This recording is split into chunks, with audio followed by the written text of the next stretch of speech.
Howdy and welcome to part 1 of forging a Sgian Dubh. So this is going to be my first Sgian Dubh that I've ever made. The plan is to make it look like a Scottish dirk that I built. I want to say it was in July of 2024. So I'm going to make it out of 1084. It's just a scrap piece of 1084, about a 1/4 inch thick by, I want to say it was 3 or 4 inches long. I can't remember how wide it was. But this Scottish dirk was made out of 5160 steel. And it's got about a 12.5-inch blade on it. And I've had several people tell me that this is by far the best knife that I've made, in their opinion. This thing's a beast. It's got a curly maple handle, sterling silver and brass inlay on the handle, and with some brass accents on the front and back of the handle. So the plan is to just make this Sgian Dubh kind of go along with this dirk. To my understanding, the Scots used the dirk along with the Sgian Dubh being more of a kind of like a boot knife or something that they would put in their sock. There's a bunch of history that goes with both blades here, but anyhow, enough of me yapping. Let's get into forging.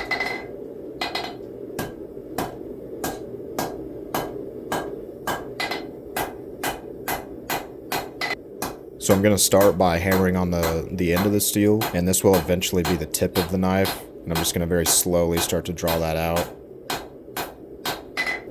And then the reason why I wiped the anvil off is because I don't want any of that forge scale getting hammered into the steel. I pull it out of the forge again and start forging.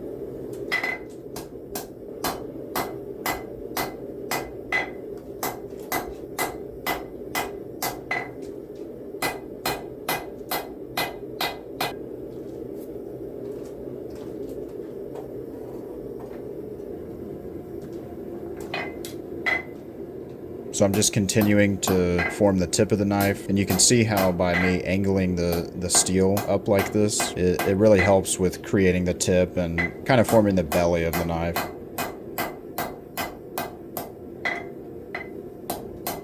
I'm just going to rotate it 90 degrees, kind of flatten it out. I don't want any weird bends or anything. And that also helps with drawing it out a little bit. It doesn't do much, but it does help just a bit.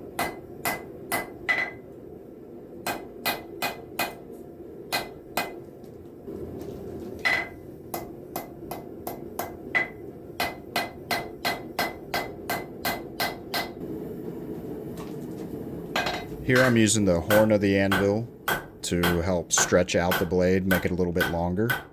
You can see that the metal is actually being compressed between the horn of the anvil and the hammer, and it's causing the metal to actually move outward and lengthen. Now you can see how mangled this metal is now because of this process. So I'm switching over to the main section of the anvil. I'm just going to kind of flatten everything out, smooth it out a little bit. And then the next heat, I'm going to switch hammers and come in and do light hammer blows just to kind of smooth everything out. I'm not planishing it, I'm just kind of getting those nasty horn marks out of there and hammer marks out.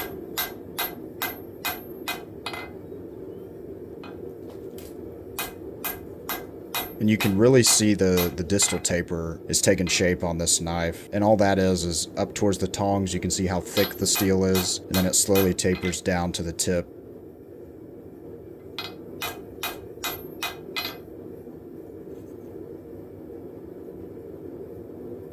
Making some fine adjustments here. As fine as we can get in the forge anyhow.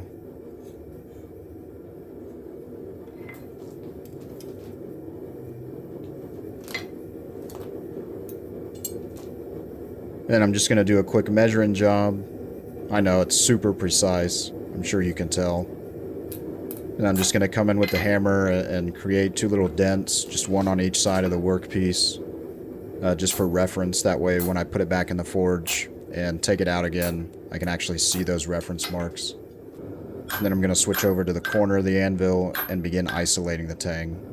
Now I did a horrific job forging this tang out on this knife. But that's no problem. We'll fix that later anyways. We have way too much steel for what we need.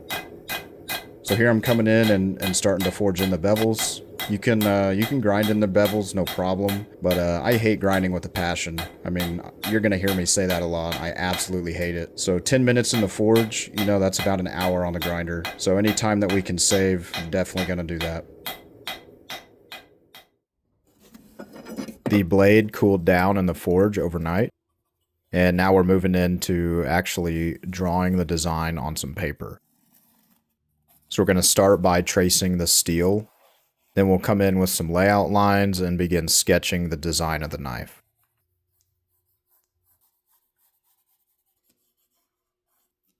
It's important to get that line running perpendicular with the blade, nice and square and 90 degrees.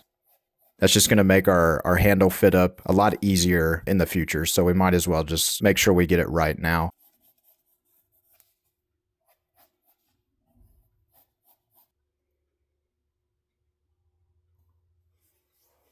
And now we're moving on to my favorite part, which is grinding. So here I'm just grinding the profile of the knife, making sure it gets shaped. And like I said earlier, we had way too much steel to begin with. So this is where we're gonna fix some issues that we had, and we'll remove material to actually create a nice solid tang.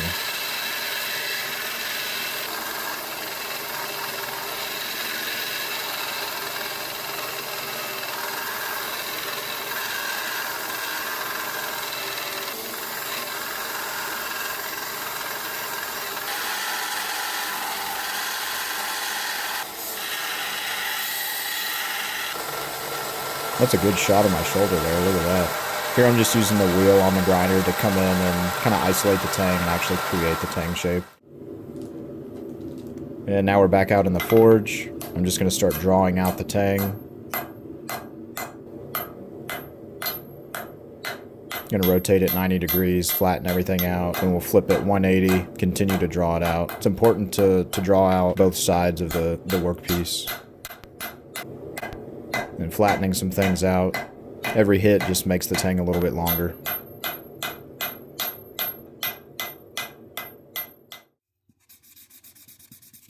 Next, we'll create some layout lines for the edge bevel.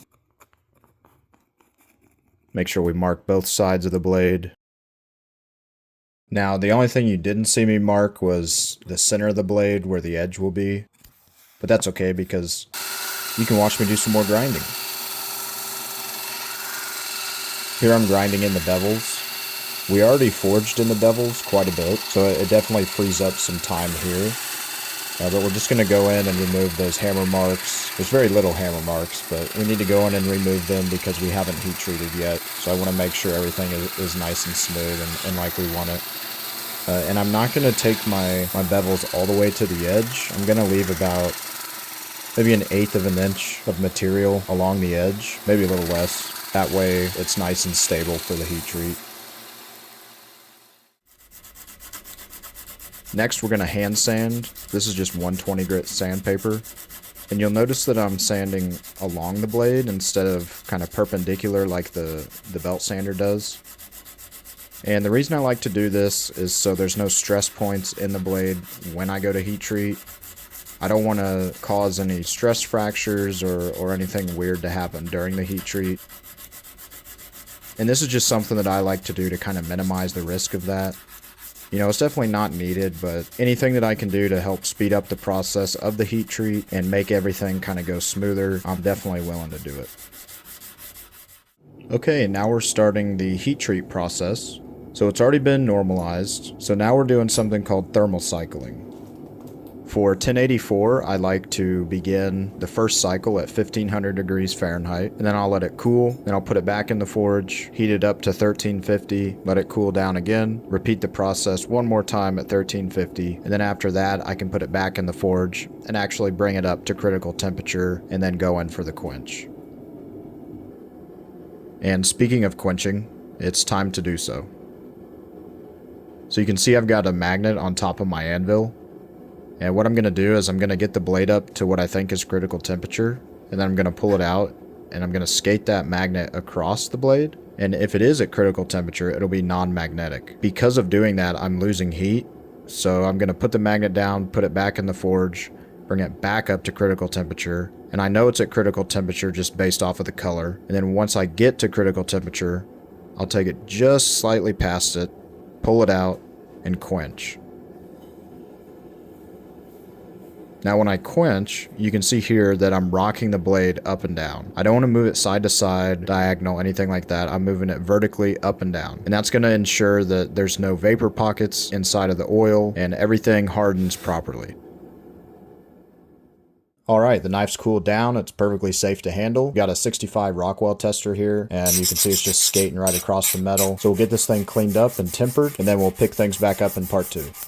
If you liked what you saw in the video, go ahead and hit that like button and subscribe. If you have any questions or comments about anything you saw in the video, feel free to put them down below. If you'd like to stay up to date on current projects and upcoming videos, check out my Instagram linked in the description. And remember to keep your tools sharp and your mind sharper, and thanks for watching.